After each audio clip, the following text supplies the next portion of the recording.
introduce yourself for us, please? Hi, my name is Isaac Owens. I'm Sanaya Shobe. I'm a senior here at the University of Louisville. My name is Chris. I'm a senior at the University. I'm Miriam Elvaz. I'm studying marketing and business school. Hi, I'm Abby. I'm a first year and I'm a bio major. I'm Natalie. I'm also a bio major first year. My name's Al Futrell, and I'm a professor in the Department of Communication at U of L. All right. Do you believe students are as well versed in what's going on in the world as they used to be? No. Why do you think that is? Because I talk to them. And I actually, I think that they spend a lot of time on social media, and sometimes and what they're spending their time on really often has. Let me back up. They're informed on some things, but there are a lot of other things that they don't care about. My name is Dr. Candy Walker. I'm the department chair for the Department of Communication. All right. Are students as well versed in what's going on in the world as they used to be?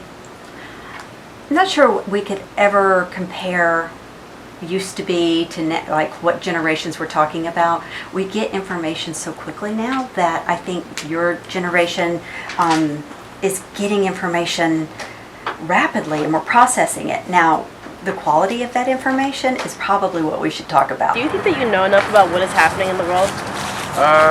No, honestly, not really. I like to try to keep somewhat updated, but I don't feel like I ever know enough. No. Not really. I feel like I only see what the media wants me to see and not what's really going on. Let someone know. I don't, to be honest, I don't I guess I don't always look at the news, but recently I have been watching what's going on in Palestine and Israel. Somewhat, but also it's just kind of not really at the same time. Because I'm just seeing people's opinions most of the time. Yeah, a lot of opinions. Because we can compartmentalize things so easily anymore with different kind of social media, you can focus on what you want to look at and not have to be bothered by stuff you don't want to see. So if you watch TV news, for example, which you probably don't, but if you do, there's going to be stories about things you don't care about, and so you won't pay attention to them. You don't have to do that if you're looking online. Where do you get most of your news from?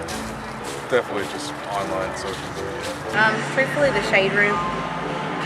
I'm not gonna lie. Either the Shade Room or Instagram posts or stuff like that. I've read it.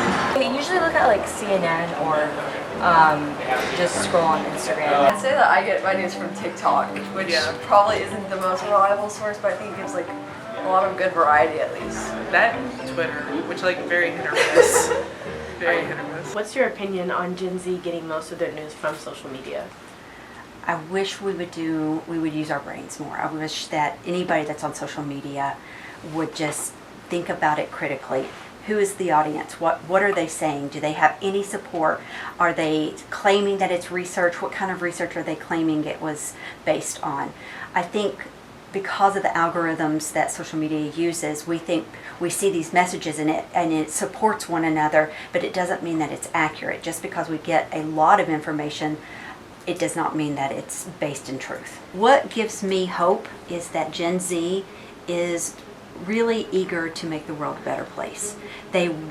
We have a whole generation, not a group, a generation who are advocates for things that they believe in, whether it's the environment, whether it's inequities. We're looking at ways, that generation is looking at ways to improve the world.